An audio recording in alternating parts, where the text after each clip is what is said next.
Everybody, I am everything that Lawrence Wollersheim said on the 14th of Saturday. He wanted me to tell everybody that everything that he said in the whole speeches and everything was in his humble opinion. IMHO, that's what that means, in my humble opinion. So I'm putting this down for Lawrence's protection from the cult of Scientology, because you never know what they're going to try to do. They don't like Lawrence Wollersheim because he's the only person that actually went through the entire court thing and actually won his $9.2 million over a 22 period of time, and actually, collected and everything, and that's unheard of.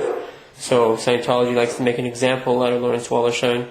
So everybody understands everything he says and said in this last thing you're going to see right after this clip. It's in Lawrence Wollersheim's, in his humble opinion. Talk to you guys soon. Oh! Yeah. Yes, I am. Thank you. I wanted to say something. Hold it up closer. I wanted to say something to all the Anon people for all the amazing good work that you're doing, both personally. If some of you don't know me, my name is Lawrence Wollersheim.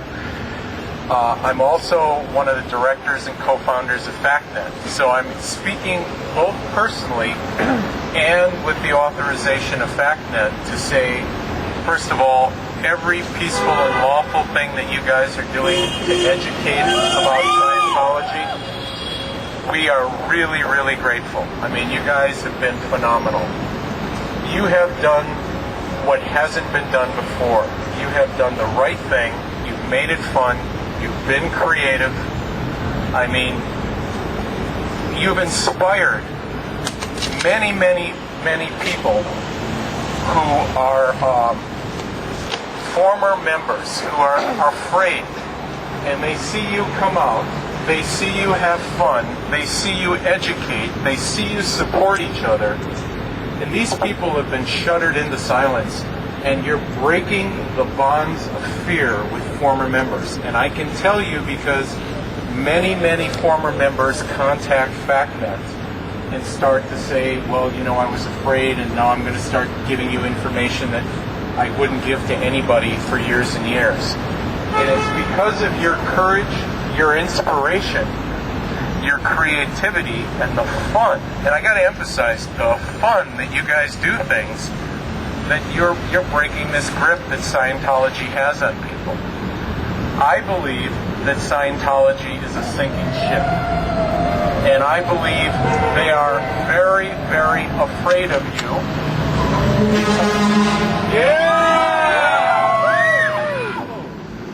They're very afraid of you because you're faster, you're brighter, you're more creative.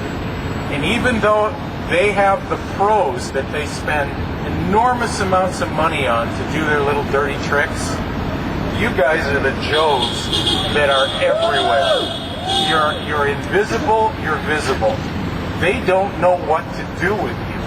They have no idea, and you are so far ahead of the curve and so invisible that by the time they figure out what to do with part of you, you're already 7 moves ahead and in another direction in another project.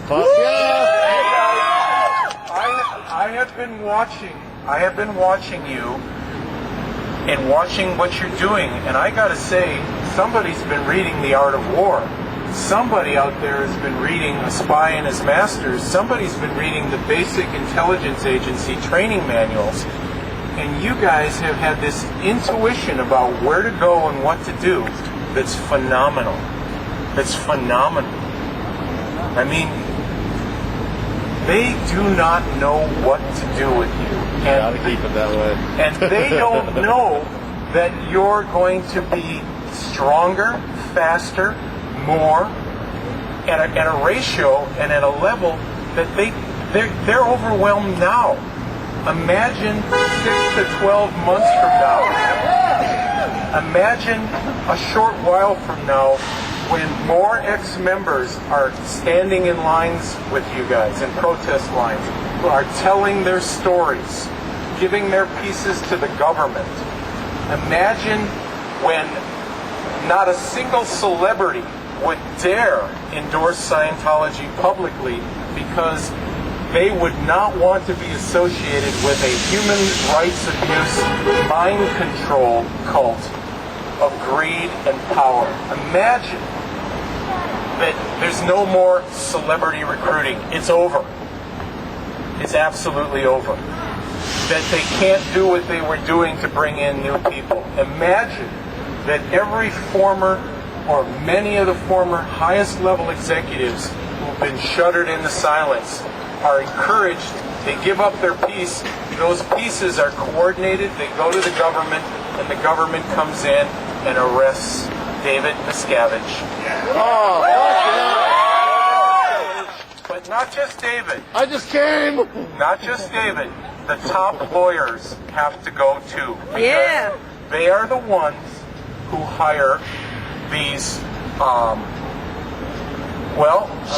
me just describe it as it is. They hire ex-Vice Squad, ex-Intel people, real ex-Intel people, but according to my mentor, who did some checking on the backgrounds of some of these people, my mentor was Margaret Singer at UC Berkeley. These are the people that are thrown off the Vice Squad because they were running a house of prostitution. They are thrown out of the intel agencies because they are psych cases. They are so either immoral or crazy that they can't be used at the bottom of society. They can't be trusted or used, but they can be used when you have plausible deniability. And the way this works is Scientology's attorneys take a pile of money from Scientology, pass it to a detective agency or an agency of some type, which passes it to another agency, which passes it to another agency, which passes it down to the dregs of Vice, and they're not currently in Vice, but the dregs of Vice and the dregs of the intel community, and they say, here's what you get. $5,000 to $10,000 a day, and a $50,000 to, if it's really a big job, a $200,000 bonus. And we don't care how you get it done. Get it done. Okay? And that's the kind of stuff we're going to be dealing with. We're going to be dealing with, and you already are dealing with it. But there are ways to neutralize it. There are absolutely ways, and intuitively, you guys have figured out some of them. You've stayed unpredictable. You've stayed creative. You've used their own efforts against them, the great Aikido principle. Oh, yeah. Take whatever they throw at you and just use the attack right against them. You've done such an amazing job that it doesn't matter that they hire the best that's out there. It doesn't matter that they're connected to intelligence agencies and you're facing pros, because you're the next pros, but not in what they do. You guys are the Joes that are going to bring this monster to reformation. This monster is going to pay restitution for all that it's done, and it's going to reform. And it's better to reform this monster than to try to destroy it, and I'll tell you why. The history of cults is this. If you take and destroy a big cult, it turns into 50 little ones that are meaner, nastier, and harder to control.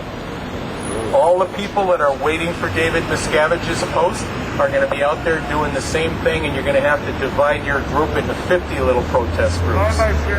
We're better off taking the claws and the teeth out of this monster, turning it into a pussycat, into a real religion, putting it in receivership.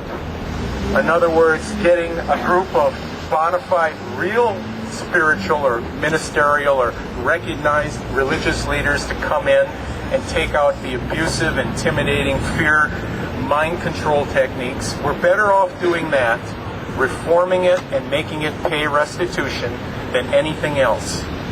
And guess what? We don't have to have malice while we do it. We can do it without personality and ego. We can just be creative and we can do justice. And it's not just that monster. That monster is nothing compared to what it really does and what it really is. It doesn't just act like an intelligence agency.